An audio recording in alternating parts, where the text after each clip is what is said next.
ဒီမှာ UFC သမိုင်းမှာ3ချီချိုးသက်တဲ့ပွဲချင်းတစ်ပွဲအတွင်းအထီအောင်ဆုံးတိုက်ခိုက်မှုအများဆုံးဆန့်ကျင်တင်ထားတဲ့သူကဘယ်သူဖြစ်မလဲဆိုတာအားလုံးပဲစဉ်းစားကြည့်ဖို့ကြလားတကယ်ကိုအန်ဒီရဲ့ဆရာကောင်းကင်မတန်တစ်ခုပါကဲဒီနေ့ရဲ့စိတ်ဝင်စားစရာကောင်းကင်လေးလာသုံးသက်ချက်ကိုဒီမီကွဲလေးနဲ့ပဲစတင်လိုက်ကြရအောင်အဖြေကတော့419ချက်ပါဟုတ်ပါတယ်3ချီတဲ့ညအထီအောင်ဆုံးထိုးနှစ်ချက်ပေါင်း419ချက်ဆိုတဲ့အမခံဆန့်ကျင်တစ်ခုပါဒီလောက်များပြားတဲ့ရေသွက်ကိုလုံနိုင်ခဲ့တဲ့သူကဘယ်သူများလဲသူကတော့တခြားသူမဟုတ်ပါဘူးဒုခတိစခန်းကနေကမ္ဘာချန်ပီယံဖြစ်လာတဲ့အထိမယုံနိုင်လောက်အောင်စ조사ခဲ့တဲ့ Joshua Van Bay ဖြစ်ပါတယ်ဒီနေ့မှာတော့သူ့ရဲ့အမခန့်ချက်လန်စံချိန်တင်မှတ်တမ်းတွေနဲ့စိတ်ဝင်စားစရာကောင်းတဲ့အချက်လက်တွေကိုအတူတူအသေးစိတ်လေ့လာကြည့်ကြမယ်သူ့ရဲ့ Octagon တန်စကားကျိုးဝိုင်းစီကိုတွားတဲ့ခီးစင်အဆောင်ကိုပြန်ကြည့်လိုက်ကြရအောင်သူ့ရဲ့ဘဝအစကဒေါ်လေးကိုကြမ်းတမ်းခဲ့တာပါ2002ခုနှစ်မြန်မာနိုင်ငံချင်းပြည်နယ်မှာမွေးဖွားခဲ့ပြီးအသက်10နှစ်အရွယ်မှာပဲမလေးရှားနိုင်ငံကိုဒုက္ခသည်အဖြစ်ရွှေ့ပြောင်းခဲ့ရပါတယ်။အဲ့ဒီကနေမှတစ်ဆင့်2013ခုနှစ်မှာအမေရိကန်ပြည်ထောင်စု Houston မြို့ကိုထပ်မံရောက်ရှိလာခဲ့တာပါ။ဒီလိုအခက်အခဲပေါင်းစုံကြားကနေရုန်းကန်ရင် Texas ပြည်နယ်က Four Oz Fight Club မှာစတင်လေ့ကျင့်ခဲ့ပြီး2022ခုနှစ်မှာတော့ Professional MMA ကစားသမားဘဝကိုအစားပြုနိုင်ခဲ့ပါတယ်။ဒီလိုခက်ခဲတဲ့ဘဝအစကပဲသူ့ရဲ့မဆုံမနစ်တဲ့ဇွဲလုံးလာကြတဲ့အခိုင်အမာအုံမြင့်ထိခဲ့တာအသေးချပါပဲ။ဒီလိုချမ်းတမ်းတဲ့ဘဝဖြန့်တမ်းမှုတွေနဲ့ကကျိုးဝိုင်းတဲ့မှာဘလို့ကြောက်ရွံ့မှုကင်းရဲ့တိုက်ခိုက်ရေးစတိုင်ပိုင်ရှင်ဖြစ်လာလဲဆိုတာစက်ကြည့်ကြအောင်ဒီဂိမ်းကနန်းတွေကိုတေချာကြည့်ပါသူဟာ1မိနစ်ကိုအထီရောက်ဆုံးထိုးနှစ်ချက်8.66ချက်အထိလုံနိုင်ပြီးဒါ UFC သမိုင်းမှာစံချိန်တစ်တစ်ခုပါ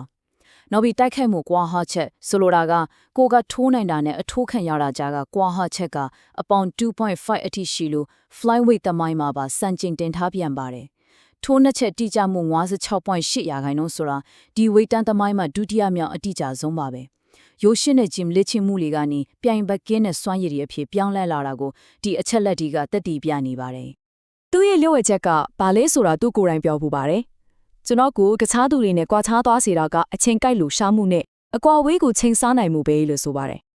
တကယ်တော့သူ့မှာရှုပ်ထွေးတဲ့နီးစနစ်တွေရှိနေတာမျိုးမဟုတ်ပဲနေရာယူမှုနဲ့အချိန်ကိုက်ဝင်ရောက်တိုက်ခိုက်မှုတွေကိုအကျွမ်းမဲ့ကျွမ်းကျင်နေတာပဲဖြစ်ပါတယ်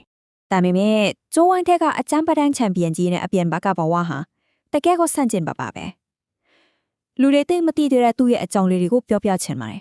စဉ်းစားကြည့်ပါတစ်ဖက်မှာက fearless ဆိုတဲ့နာမည်နဲ့လိုက်အောင် black belt တွေကိုအလဲထိုးတတ်တဲ့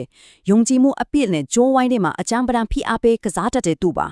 ဒါပေမဲ့နောက်တစ်ဖက်မှာကျတော့သူဟာအသားမစားပဲတက်လွတ်စားလာတာ10နှစ်တောင်ရှိနေပါပြီလေ့ကျင့်ခန်းလုပ်ရင် Zack Bryan နဲ့အသေးကွဲ country သချင်းတွေကိုနားထောင်တတ်တယ်လို့ချုံမြန်နဲ့ sweet tea ကိုတောက်တုံးတတ်တဲ့သူဆိုတာယုံနိုင်စရာတော့မရှိပါဘူးတကယ်ကိုစန့်ကျင်ဘက်အစွမ်းနှစ်ဖက်ပါပဲပိုဝေးအတော်စရာကောင်းတာကသူ့ရဲ့စိတ်နဲ့သဘောထားပါပြိုင်ဘက်တွေအပေါ်ရန်ညိုးဖွဲ့တာမျိုးလုံးဝမရှိပဲပွဲကိုအလုပ်တစ်ခုအနေနဲ့ပဲသဘောထားပါတယ်ပွဲနိုင်ရင်တောင်းတကြားသူတွေလိုပါတီပွဲလုပ်ပြီးအောင်ပွဲခံမဲ့အစားဟိုတယ်အခမ်းမှာဖျားတကယ်ကိုကျေးဇူးတော်ချီးမွမ်းပြီးဆူတောင်းတတ်သူပါအလုံးပြင်းထန်တဲ့ UFC ရဲ့ဖျားတွေကြားထဲမှာသူဘလော့အထိစိတ်ပိုင်းဆိုင်ရာရင်းချက်တည်ငြိမ်လဲဆိုတာအချင်းရှားပါပဲကဲသူ့ရဲ့ကစားသမားဘဝမှာအထွတ်အထိပ်ရုပ်ခဲ့တဲ့ငင်းပွားပွဲရာခိခဲ့တဲ့ချန်ပီယံလူပွဲအကြောင်းကိုတွားလိုက်ကြရအောင်Alexandra Pantoja နဲ့ထိုးတက်ခဲ့တဲ့ချန်ပီယံလူပွဲမှာအပိုင်းဆိုင်က20အတွင်းမှာတင်မထင်မှတ်ထားတဲ့အဖြစ်အပျက်တစ်ခုဖြစ်သွားခဲ့ပါလေ။ Pantoja ရဲ့လက်မောင်းရိုးကျိုးသွားခဲ့လို့ Joshua Van Tek က TKO နဲ့နိုင်ပြီးချန်ပီယံဖြစ်လာခဲ့ပါတယ်။ရုတ်တရက်မထင်မှတ်ထားတဲ့တန်ရာကြောင့်ပွဲကချက်ချင်းပြီးဆုံးသွားခဲ့ရတာပါ။ဒီဖြစ်နဲ့ပတ်သက်ပြီး Van Dan ကသူဟာ Black Belt တယောက်ဖြစ်တယ်။ဘယ်လိုလဲကြားရမလဲဆိုတာသူသိတဲ့တယ်လို့ပွင့်ပွင့်လင်းလင်းပဲပြောခဲ့ပါတယ်။ဒါဟာတရားရမှုအပေါ်ခန်းစားချက်မပါပဲဓမ္မဒိဋ္ဌာန်ကြကြမြင်နဲ့သူ့ရဲ့အမြင်ကိုပြသနေတယ်လို့နောက်ဆက်သက်ပြန်ဆိုင်မှုတွေတက်လဲအရှိန်ပိုပြင်းသွားစေခဲ့ပါတယ်။နောက်တစ်ချိန်ပြန်လဲထိုးတက်ဖို့နဲ့ပတ်သက်ပြီးတော့လေပေါ်ပါအရွှင်းဖောက်ခဲ့ပါသေးတယ်။နောက်ပွဲအတွက်အယိုးတွေတမလောင်နွားနို့ပိုးတောက်တင်နေတဲ့။ဒါဟာတကယ်မူတရားကြောင့်မဟုတ်ပဲပွဲကိုစိတ်ဝင်စားမှုပိုလာအောင်ဟာတာနော်ပြီးအရွှင်းဖောက်လိုက်တဲ့သဘောမျိုးပါ။တကယ်ကိုညံ့နဲ့များတဲ့သူပါချန်ပီယံဖြစ်တာကကန်ကြောင့်လားဆိုတဲ့ဝေဖန်မှုတွေကိုတုံ့ပြန်ဖို့ရရှိထားတဲ့ချန်ပီယံခါဘတ်ကိုကာကွယ်ဖို့အချိန်ရောက်လာပါပြီ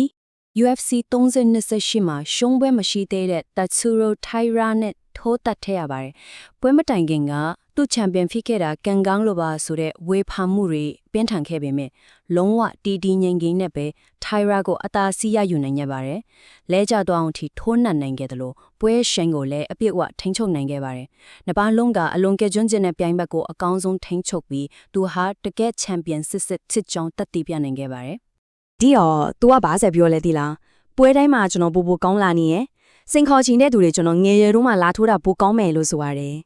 မှန်ပါတယ်အသက်20လေးနဲ့ပဲရှိသေးတဲ့ချန်ပီယံတယောက်ဟာအခုထက်ထိဆက်လက်တိုးချက်နေစေချစ်သည်သူ့ရဲ့ယုံကြည်မှုကဘလောက်မြင့်မားနေလဲဆိုတာကိုပြသနေတာပါ ဒါပေမဲ့ဒီအောင်မြင်မှုတွေဟာခါဘတ်တစ်ခုတည်းအတွက်မဟုတ်ပါဘူးသူ့ရဲ့အောင်မြင်မှုကမွေးရက်မီနဲ့ကဘာတဝန်းကလူမျိုးတွေအပေါ်ဘလောက်အထိရမ်းမှုရှိနေလဲဆိုတာကြည့်ရအောင်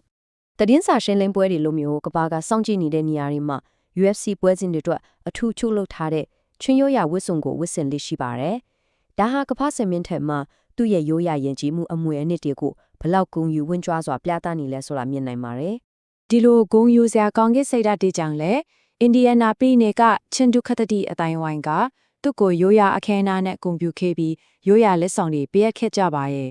ဒုခတတိဘဝနဲ့ကြည်ပင်ခဲ့ရတဲ့အတိတ်ကိုမမေ့ပဲသူ့ကိုထောက်ခံအားပေးခဲ့တဲ့အတိုင်းဝိုင်းနဲ့ခိုင်မာတဲ့တန်ရုံးစင်ကိုဆက်လက်ထိန်းသိမ်းထားတာတကယ်ကိုလေးစားစရာပါ လွန်ခဲ့တဲ့နှစ်အနေငယ်ကအမမီဆိုတာဘာမှဘယ်သူမှမတီးခဲ့ကြဘူးအခုတော့အသက်9နှစ်6နှစ်ရွယ်ကလေးတွေတောင်ဂျင်ကိုတွားချင်နေကြပြီလို့သူကပြောပါတယ်သူ့ရဲ့အောင်မြင်မှုတစ်ခုရဲကနေမြန်မာနိုင်ငံကမျိုးဆက်တဲ့အတွက်တိုင်းပြိုင်ပွဲကိုစိတ်ဝင်စားလာအောင်ဘယ်လောက်ထိအညာကြီးမားတဲ့တွန်းကားဖြစ်စေခဲ့လဲဆိုတာအထင်ရှားပါပဲအခုဆိုရင် Joshua Fan ဟာကမ္ဘာချန်ပီယံတယောက်အနေနဲ့သူငငငကနေထိုင်ခဲ့တဲ့မလေးရှားကဒုက္ခတိစခန်းဒီကိုပြန်လဲအလဲအပက်သွားရောက်ဖို့ရှိနေပါတယ်ဒီလိုအမခန့်အောင်မြင်မှုခီးစဉ်ကနောက်ထပ်မျိုးဆက်တီကိုဘလောက်အထီတောင်ခွန်အားတွေပေးနိုင်အောင်လဲဆိုတာတကယ်ကိုစဉ်းစားစရာပါပဲသူရဲ့ဇလန်းကဒီမှာတင်ပြီးဆုံးသွားတာမဟုတ်ပဲဆက်လက်ဆောင်ကြည့်ရမယ့်စိတ်လှုပ်ရှားစရာခီးစဉ်တစ်ခုဖြစ်ပါတယ်အခုလိုလီလာသုံးသက်ချက်ကိုအဆုံးထိအတူတူလိုက်ပါလီလာပေးတဲ့အတွက်အားလုံးကိုကျေးဇူးတင်ပါတယ်